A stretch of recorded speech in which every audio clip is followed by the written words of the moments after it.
Hey guys, Pav, master of the mediocre, coming at you tonight. Patience, Grasshopper. Let's have a drink.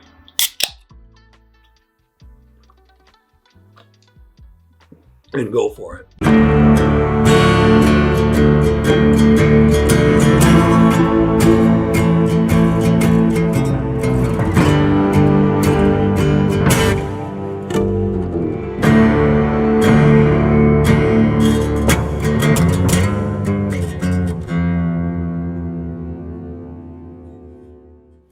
All right, guys, Patience Grasshopper.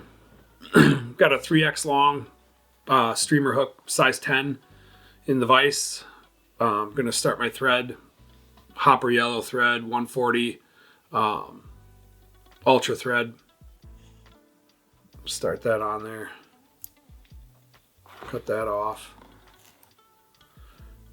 I'm going to take my thread to about a hook eye in front of the point of the hook eye width, roughly, something like that.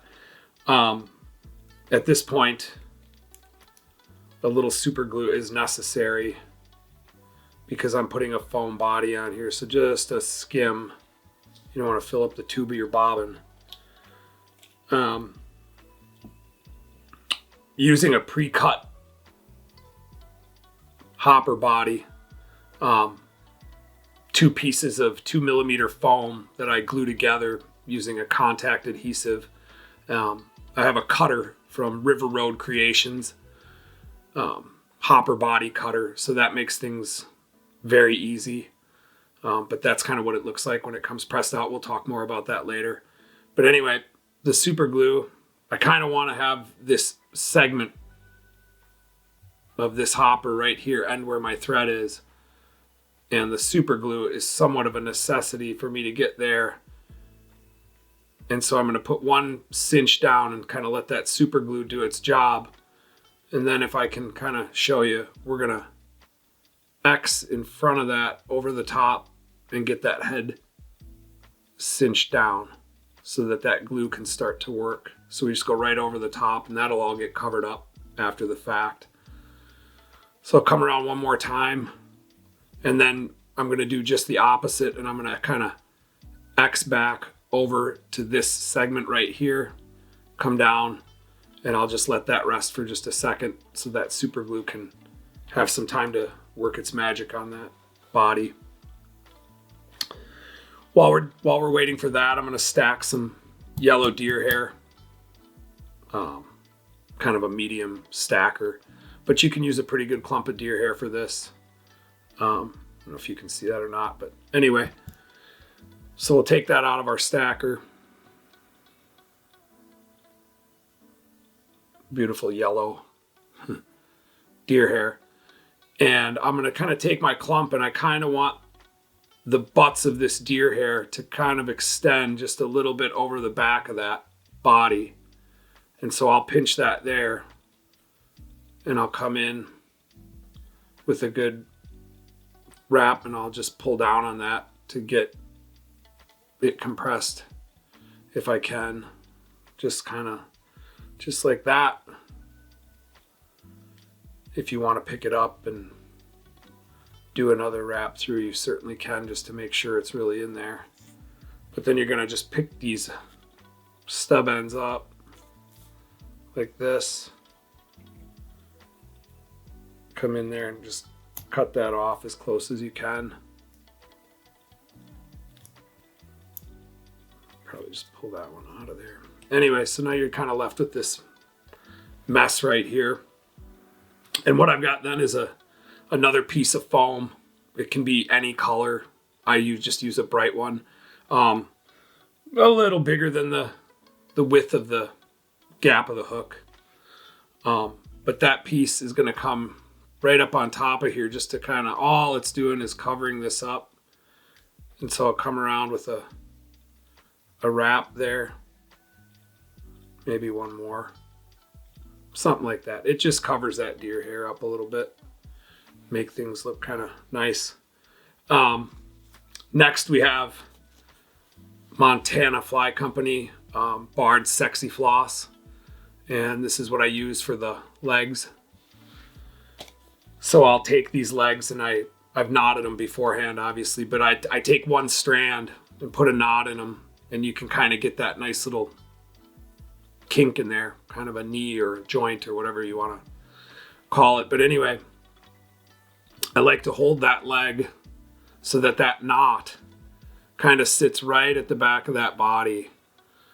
And so when I come forward and I capture those legs, you'll see that that leg is going to kind of, it kicks right out like that.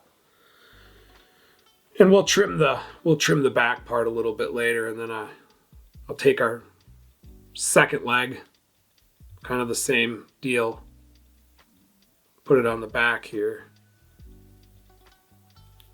come around with a wrap, and then you can kind of play with adjust your legs how you want them.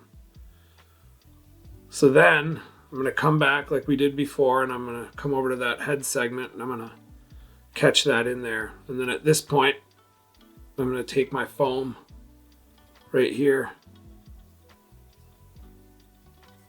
and we'll just catch the top of that foam and cinch that down. Maybe just one more around there. Then you could take this, cut that off close, maybe dog ear those a little bit, so you got something like that. Then you're coming in to catch these legs, one wrap around there, one around your front legs, like so. So you got your kind of your four legs dangling out in front of here. And as you could imagine, one more piece of foam.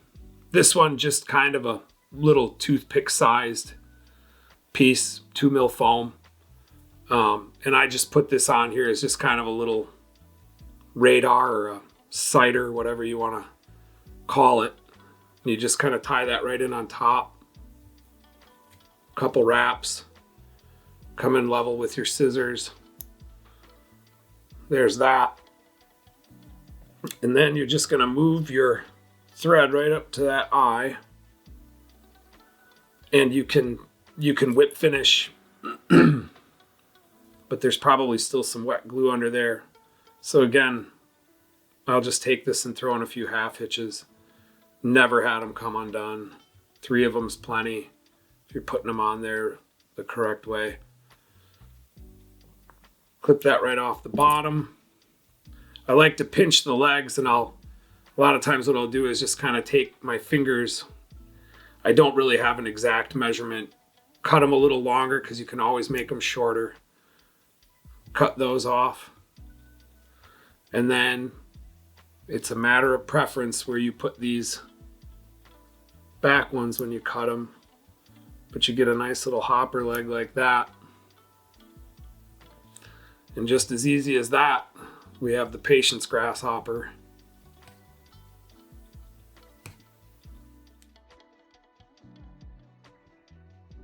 All right, Nick, what do you like about this fly? This fly is pretty near and dear to my heart, simply because I've been tying it and fishing it for years. It's just one of those flies where the beauty is the simplicity.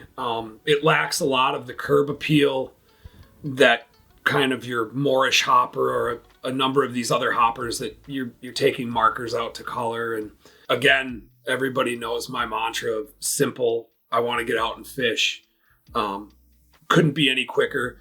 Certainly the convenience of a cutter, cutting out bodies for you, stamping out bodies, makes everything, takes a lot of guesswork out of what you're doing as opposed to cutting your own pieces of foam. But if you're into fishing droppers, there isn't a dropper that it won't float, and the fish just attack it.